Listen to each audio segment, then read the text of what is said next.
नमस्कार बच्चों, SM physics channel में आप सबका स्वागत है। आज हम कक्षा 11वीं का अगला इंपॉर्टेंट क्वेश्चन लेकर आए हैं, रॉकेट नोदन। ये रैखिक संवेग संरक्षण सिद्धांत पर आधारित है।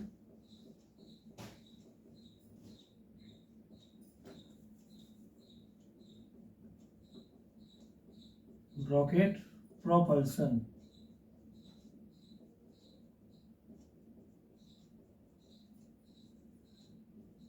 ठीक है, आपने देखा होगा रॉकेट जो है, जो हम दिवाली में रॉकेट चलाते हैं, आप उसकी बात करें तो वो इस प्रकार से होता है।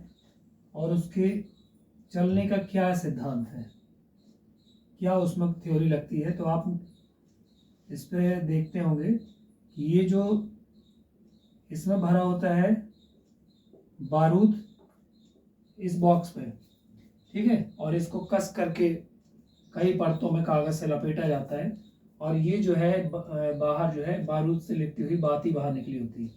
इस पर जब हम आग लगाते हैं तो ये बारूद जलती है और ये बाहर इसलिए निकाली जाती है ताकि इस बाती से आग जो है वो अंदर तक जाए। इस बाती का जो ज़्यादातर भाग है वो अंदर रहता है, बारूद में अंदर धंसा होता है। ठीक है, ये नोक क्यों बनाई जाती है? हर चीज़ का एक रीज़न है। नोक बनाने का कारण है कि नुकीला भाग बनाने पर ये हवा को चीरता हुआ आगे बढ़े और कहीं पे भी इसका फ्लो जो है वो गड़बड़ ना हो, तो एक सरल रेखा में ये ज़्यादा हवा को चीरते हुए आगे बढ़े और हवा का इस पर रुकावट ना आए, हवा इससे ऐसे निकल जाए, है ना। और अगर हम ऐसे बना देंगे, प्लेन बना देंगे ऐसे, तो हवा इससे टकराएगी, जिसके कारण ये ज़्यादा दूर तक नहीं जा पाएगा। हवा के घर्षण को रोकने के लिए ऐसा बनाया जाता है। ठीक है, अब जो बारूद अंतर भरी है, पहली बात तो इसको बहुत कस कर बनाया जाता है। बारूद को अंदर लूज नहीं रहना चाहिए, क्योंकि अगर ऐसा होगा तो फिर ये बहुत दूर तक नहीं जा पाएगा, क्योंकि जितना ज़्यादा इसके अंदर प्रेशर क्रिएट होगा वो प्रेशर ही यहाँ से बाहर निकलता है। तो ये जो जिस क्षेत्र से बाहर बाती निकल रही थी, आग जब अंदर जाएगी तो बारूद जो है वो एक विस्फोटक पदार्थ होता है और एक ज्वलनशील ईंधन है। ठीक है, पेट्रोल, डीजल, केरोसिन के बाद जो है वो बारूद भी एक ज्वलनशील होता है, जिसके कारण क्या होता है कि मान लीजिए इतना सा वॉल्यूम है, इतनी सी बारूद है, वो जलने के बाद जब वो गैस में कन्वर्ट होती है तो लगभग 10 से 20 गुना आयतन में कन्वर्ट होती है। यानी इतनी सी बारूद करीब 20 गुना आयतन वाली गैस में बदल जाती है। तो अब आप खुद सोचिए कि जो इतनी सी बारूद इसमें भरी है, इतना आयतन इसने इसको कंटेन करके रखा है इस बॉक्स ने, जब इतनी 20 गुना हो जाएगी गैस तो वो अंदर थोड़ी ना रह पाएगी। इसीलिए वो गैस जो है वो तेजी से, अगर आयतन बढ़ेगा तो आयतन बढ़ने से क्या होता है, दाब बढ़ेगा, इसके अंदर दाब क्रिएट होगा ज़्यादा। दाब बढ़ने से क्या होगा कि ये जो दाब है वो इस छोटे से छेद से बाहर निकलता है, यानी कि जो अधिक दाब की जो गैस है वो उस छोटे से छेद से बाहर निकलेगी। और जब उस जगह जितनी कम होगी, क्षेत्रफल जितना कम होगा, वेग उतना ज्यादा होगा। देखिए, क्षेत्रफल, दाब और वेग, ये तीन चीजें हैं, PAV इसको बोलते हैं। जहां क्षेत्रफल ज्यादा होगा वहां दाब ज्यादा होगा, ठीक है, और वेग वहां पे जहां क्षेत्रफल ज्यादा होगा वहां दाब कम होगा, वेग ज्यादा होगा। क्षेत्रफल ज्यादा तो वेग कम, अगर क्षेत्रफल अधिक तो वेग क्या होगा, कम, दाब भी अधिक होगा। ठीक है, इसका मतलब है, आपने देखा होगा पतले से पाइप से जो पानी है वो बहुत तेजी से बाहर निकलता प्रेशर से, उसी पानी को चौड़े पाइप से गुजारा जाए तो आसानी से पानी बहते रहेगा, फिर ये फुहारे के रूप में नहीं निकलेगा। यानी स्प्रे की जो बॉटल होती है उसका जहां से लिक्विड निकलता है उसका छेद जो है वो पतला क्यों रखा जाता है, क्योंकि जो पानी का जो वेग यानी लिक्विड का जो वेग हो वो ज्यादा हो। अर्थात आप इतनी सी बात समझे, क्षेत्रफल कम तो वेग क्या होगा, अधिक। क्षेत्रफल अगर कम होगा तो वेग होगा अधिक। ठीक है, ये जो छेद है वो उसका क्षेत्रफल कम है इसकी तुलना में, तो जब अधिक क्षेत्रफल से कम क्षेत्रफल में आएगा गैस, कम क्षेत्रफल होने के कारण उसका वेग क्या होगा, ज्यादा। हमारा उद्देश्य यही है कि वेग उसका अधिक हो। वेग अधिक तभी होगा जब ये छेद जो है वो कम क्षेत्रफल का होगा, जिसके कारण अधिक वेग से गैस बाहर निकले। अब यहाँ पे क्या सिद्धांत काम करता है, देखिए, कम क्षेत्रफल से अधिक वेग से जो गैस बाहर निकलेगी, अधिक वेग की गैस, वेग जितना ज्यादा होगा गैस का, तो जब जितने ज्यादा वेग से बाहर निकलेगी तो न्यूटन का तृतीय नियम यहाँ पे लगेगा। तृतीय नियम कहता है कि जब भी कोई वस्तु किसी जगह से जितना अधिक वेग से बाहर निकलती है तो वो उधर पर प्रतिक्रिया बल लगाती है। जैसे हम दौड़ने के लिए सड़क पर प्रतिक्रिया बल लगाते हैं, यानी कि जब हम आगे चलते हैं या दौड़ते हैं तो हम जमीन को पीछे की ओर धकेलते हैं, ये जमीन पर बल लगाते हैं, जमीन को धकेलेंगे तो जमीन प्रतिक्रिया बल लगाएगी, जिसके कारण हम आगे बढ़ पाते हैं। अगर मान लीजिए जमीन, आप चल रहे हो और यहाँ पे केले का छिलका पड़ा हो, तो आपने यहाँ पे बल लगाया, लेकिन केले का छिलका वहां स्थिर नहीं है, तो केले का छिलका फिसल गया, जिसके कारण आपको प्रतिक्रिया बल नहीं मिलेगा जमीन के द्वारा और आप चल नहीं पाएंगे, आप फिसल जाएंगे। तो दौड़ने के लिए, चलने के लिए आपको हर जगह प्रतिक्रिया बल की जरूरत है। जैसे हम ये बोर्ड पर लिख रहे हैं और अगर यहाँ पर प्रतिक्रिया बल ना मिले तो ये बोर्ड पर लिखा हुआ आपको नहीं दिखेगा। जैसे कि हम कांच पर नहीं लिख सकते, पॉलीथीन के ऊपर पेन से नहीं लिख सकते, क्योंकि वहां पे आपको घर्षण नहीं मिलेगा। घर्षण जहां मिलता है वहीं प्रतिक्रिया बल मिलता है ज्यादातर। तो यहाँ पे आप देखें कि ये गैस जो है वो जितनी तेजी से बाहर निकलेगी उतना ही प्रतिक्रिया बल ये विपरीत दिशा में कहाँ लगाती है, जहां से निकल रही है, मतलब रॉकेट पर बल लगाएगी। तो ये निकल रही है इस तरफ और प्रतिक्रिया बल लगा रही है विपरीत दिशा में। प्रतिक्रिया बल हमेशा कहाँ लगता है, विपरीत दिशा में। तो कहाँ लगेगा, इस रॉकेट पर। इसीलिए गैस जितनी तेजी से बाहर निकलती है रॉकेट भी उतना तेजी से आगे बढ़ता है। ये है इसका रॉकेट प्रोपल्शन का सिद्धांत। अब ये रैखिक संवेग संरक्षण सिद्धांत पर आधारित क्यों है, क्योंकि देखिए होता ये है, ध्यान से देखिएगा, जब ये गैस बाहर निकलेगी तो गैस निकल रही है, मतलब क्या निकल रहा है, बारूद निकल रहा है, ठीक है, यानी कि ईंधन की बात करें। अब अभी हम ये रॉकेट की बात कर रहे हैं, लेकिन जो रॉकेट वैज्ञानिकों द्वारा जो रॉकेट छोड़ा जाता है उसमें क्या होता है, इसमें भरा होता है यहाँ पे ईंधन। ईंधन के रूप में क्या होता है, अल्कोहल या पेट्रोल या डीजल जो भी हो, और यहाँ होता है ऑक्सीकारक पदार्थ, ये O2 H2O2, हाइड्रोजन परऑक्साइड यहाँ पे होता है ज्यादातर। तो ये दोनों का मिक्सचर जो है यहाँ पे आता है, तो ये एक फ्लेमिंग चेम्बर होता है, दहन कोष्ठ, यहाँ पे जलता है, और जब ये जलेगा तो इससे जो गैस बनेगी उस गैस को हम पतले से छेद, ये जेट के माध्यम से बाहर निकालते हैं। गैस जब बहुत कम क्षेत्रफल से बाहर निकलती है तो उसका वेग बहुत ज्यादा हो जाता है, और यही हम चाहते हैं कि इसका वेग बहुत ज्यादा हो। वेग जितना ज्यादा होगा, जितने अधिक वेग से बाहर निकलेगी उतना ही अधिक वेग से प्रतिक्रिया बल लगाएगी रॉकेट पर, तो रॉकेट भी आगे बढ़ेगा। अब यहाँ होता क्या है, इस चीज को ध्यान से समझे, रैखिक संवेग कैसे संरक्षित है। क्योंकि आप सोचेंगे कि रॉकेट का द्रव्यमान तो बहुत ज्यादा होता है, हजारों टन का होता है, और गैस का द्रव्यमान इतना ज्यादा थोड़ी ना होगा। लेकिन यहाँ बात है संवेग की, और संवेग जो है वो दो चीजों से मिलकर बना, दो राशियों से, द्रव्यमान और वेग।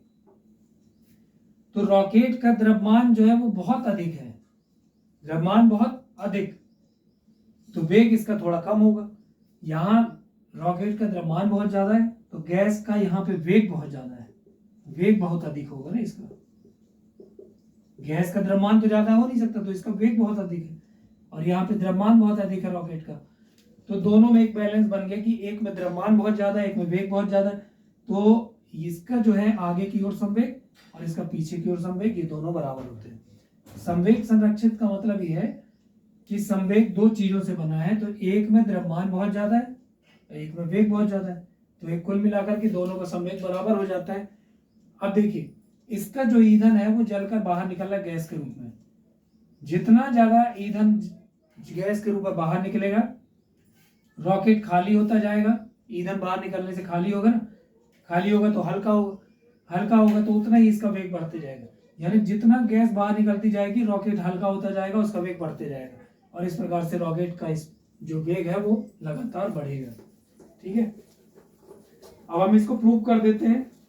प्रूव करने के लिए चित्र बनाते हैं इधर में।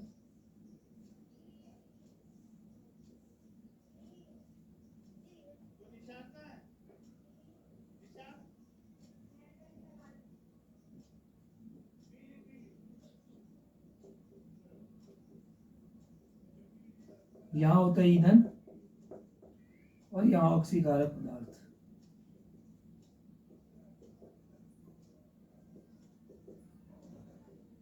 ठीक है, पहले देखिए क्या होता है। शुरू में प्रारंभ में जब इसमें ईंधन ऑक्सीकारक पदार्थ भरा होगा तो रॉकेट जो है वो काफी भारी होता है। तो रॉकेट का प्रारंभिक द्रव्यमान, प्रारंभिक द्रव्यमान में क्या होगा, ईंधन ऑक्सीकारक पदार्थ और रॉकेट तीनों का, ईंधन मतलब रॉकेट प्लस ईंधन मतलब ऑक्सीकारक पदार्थ मिलाकर कितना हो गया, एम आई लिख देते हैं, M I for initial mass, I for initial, M for mass. Rocket से डेल टी समयांतर में निष्कासित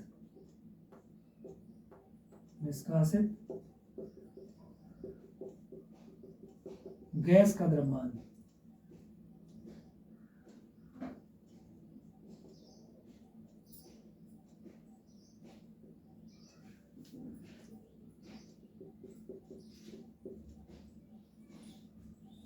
गैस का द्रव्यमान क्या होगा, del M upon del T.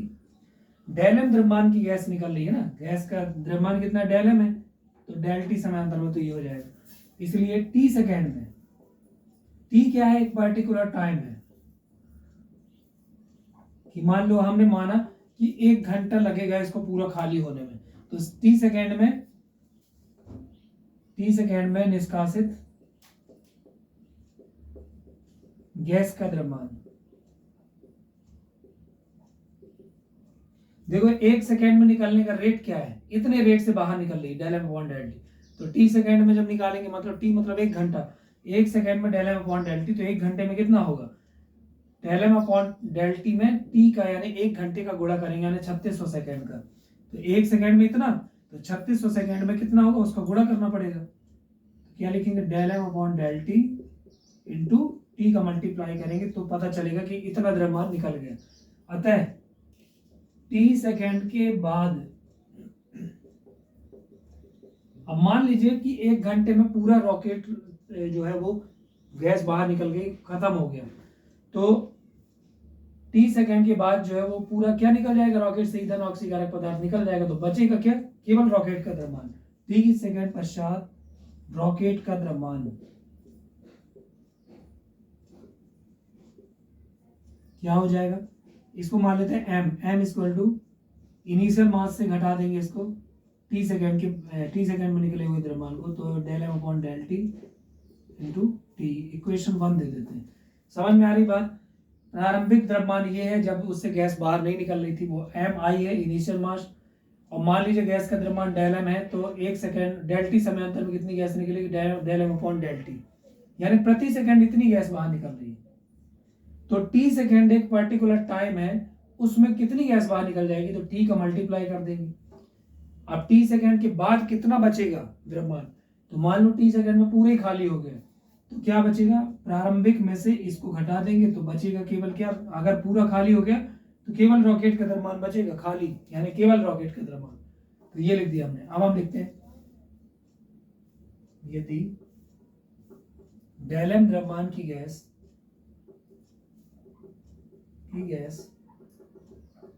You वेग से निष्कासित होती है तो डेल टी, तो प्रति सेकेंड, अभी मैंने बताया था कि जब ये गैस बाहर निकलेगी तो रॉकेट से ईंधन जलकर बाहर निकल रहा है, तो रॉकेट हल्का होगा ना, तो प्रति सेकंड क्या होगा, रॉकेट के द्रव्यमान में कितनी कमी आएगी, डेल एम की। जो डेल एम द्रव्यमान निकल रहा है वो वास्तव में क्या है, ईंधन और ऑक्सीकारक पदार्थ। तो डेल एम द्रव्यमान की गैस बाहर निकल रही, मतलब रॉकेट का द्रव्यमान कम होगा ना डेल एम, तो रॉकेट, तो प्रति सेकंड रॉकेट के द्रव्यमान में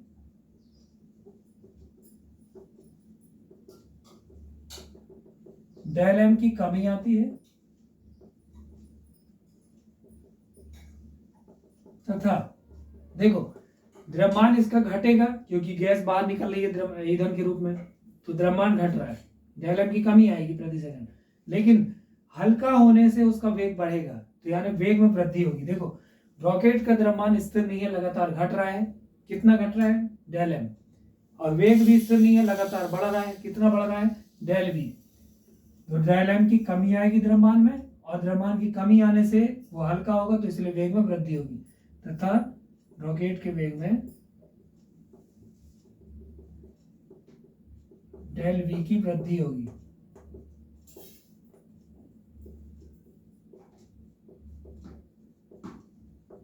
ठीक है, तो लिखते हैं इसलिए रॉकेट का आगे की ओर संवेग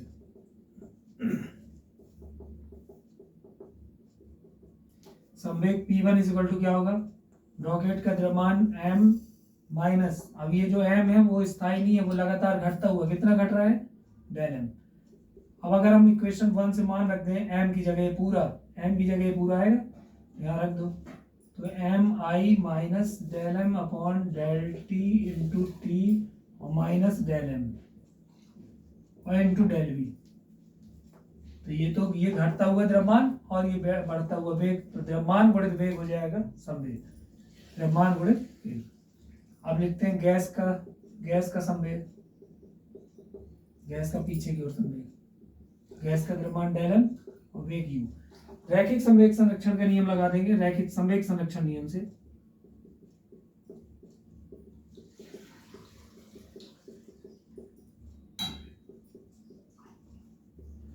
तो P1 इक्वल टू P2, दोनों को बराबर कर देंगे, तो ये कितना हो जाएगा? एम आई minus del M upon del T into t minus del m into del v, और इज इक्वल टू गैस का संवेग डेल एम इंटू यू। अब क्या करना है इधर पे कि इधर ये एम आई माइनस डेल एम लिख देंगे और del M upon del T into t कर देंगे, और यहाँ डेल वी कर देंगे और डेल एम इंटू यू कर देंगे। ठीक है, अब हम लिखते हैं चूंकि m i is more greater than del m. देखो एम आई जो है वो बहुत ज्यादा है किससे? डेल एम से। हम कंपेयर कर रहे हैं इन दोनों का, ध्यान से देखें। डेल एम तो 3 जगह लिखा है, लेकिन हम ये बोल रहे हैं कि एम आई से डेल एम को घटाने का कोई मतलब ही नहीं। एम आई जो है वो प्रारंभिक द्रव्यमान है जब रॉकेट को शुरू नहीं किया गया, तो उस समय ये कम से कम 4000 किलोग्राम का होगा। 4000 किलोग्राम से भी ज्यादा हो सकता है, 4000 किलोग्राम का रॉकेट का द्रव्यमान, और डेल एम को घटा रहे हैं हम। डेल एम जो है वो 1 सेकेंड में निकलने वाला गैस का द्रव्यमान है, वो कितना होगा? ज्यादा से ज्यादा 2 या 3 किलोग्राम। तो 4000 किलोग्राम से हम 2 या 3 किलोग्राम को घटाएंगे, तो ये तो बहुत बड़ी राशि। जब छोटी राशि को घटाते हैं तो वहां पर उसको निग्लेक्ट कर दिया जाता है कि कोई आपसे 4000 रुपए आपसे किसी ने लिया है उधार, और वो आपको बोल रहा है कि 3 रुपए ले लो, तो वो 3 रुपए आप नहीं लेंगे, आप तो उसको छोड़ भी देंगे, या 3 रुपए वो एक्स्ट्रा दे रहा है तो नहीं लेंगे, क्योंकि 4000 रुपए बहुत बड़ी राशि होती, तो उसमें जोड़ना और घटाना, वो गणित फिजिक्स में बहुत बड़ी राशि में कोई चीज को जोड़ना और घटाना नजरअंदाज कर दिया जाता है। जैसे समुद्र है, उस समुद्र से कोई अगर 4 बाल्टी पानी निकाल ले तो कोई फर्क नहीं पड़ेगा, या उसमें 4 बाल्टी पानी वापस डाल दे तो कोई फर्क नहीं पड़ेगा। ठीक है, तो कहने का मतलब बहुत बड़ी राशि में छोटी राशियों को जोड़ने घटाने को हम नजरअंदाज कर देते हैं, उसको जीरो मान लेते हैं। तो ऐसा इसलिए क्योंकि डेरिवेशन बहुत छोटा होना चाहिए, वो जो उसमें एक्स्ट्रा जो राशियां हैं जो जिनका कोई वैल्यू नहीं है उसको हम घटाकर जीरो कर देते हैं, मतलब जीरो मान लेते हैं। तो इसको हम क्या करेंगे? इसलिए डेल एम को नगण्य मानने पर, नगण्य यानी निग्लेजिबल यानी निग्लेक्ट कर देते हैं उसको, अर्थात जीरो के बराबर। तो बचेगा क्या यहाँ पे? एम आई minus del M upon del T into t into del v और डेल एम इंटू यू। तो ये आ गया अपने पास। अब हम क्या करेंगे? डेल टी का भाग करेंगे दोनों पक्षों में।